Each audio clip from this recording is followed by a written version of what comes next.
My name is Anupreeta Das, and I'm originally from India, but now I live in the US. I'm based in New York, and I'm a financial journalist. I work at the Wall Street Journal and have been there since 2010. And I was a Sauvé scholar in 2004 and 2005.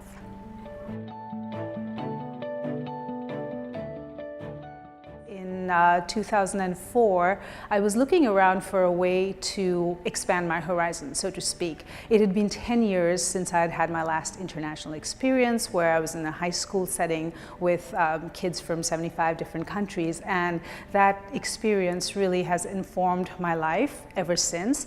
And I thought that if I did that at 16, at 26, I should try to see how some of those principles of international understanding and community could be applied in a professional context. So I was looking around to see what I could do. I also was at a point in my career where I'd done journalism for a few years, and I was wondering if I should explore the field of academia. I wasn't sure. And so I thought the Sauvé program felt like the perfect way to spend 9 months in a residence reflecting and thinking and talking and getting input from other people who were participating. And I thought I would have some clarity, and I did. I came out wanting to be a journalist and realized that my interests were multidisciplinary, and they touched on policy, on development, on globalization, and that journalism was the best way to serve all of these interests.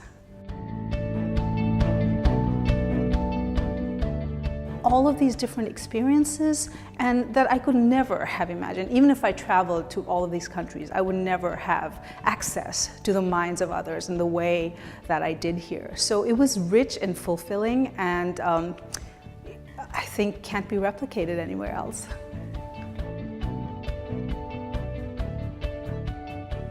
For me personally, I think dialogue and conversations can lead to empathy and understanding, and I think that is a really, really important way to solve a lot of conflict.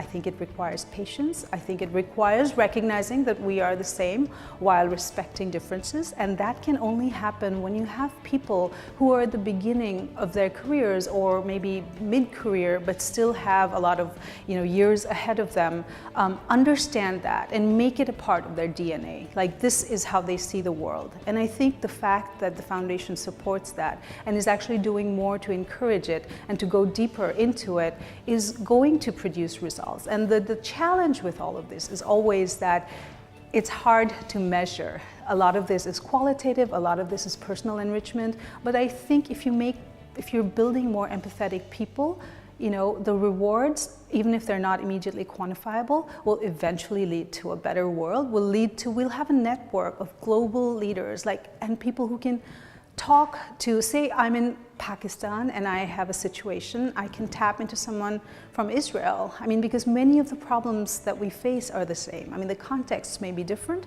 but they're relatable, which is why people can have conversations to start with. So I really believe that the mission of the foundation is valid and relevant, and it can be tweaked and adapted to a changing world, but it has not, and I don't think it will ever lose its relevance as long as we are in an interconnected world. My only hope is that the fact that we live in such an interconnected world today means that we can continue on enriching and deepening and building this network 5-10 years out.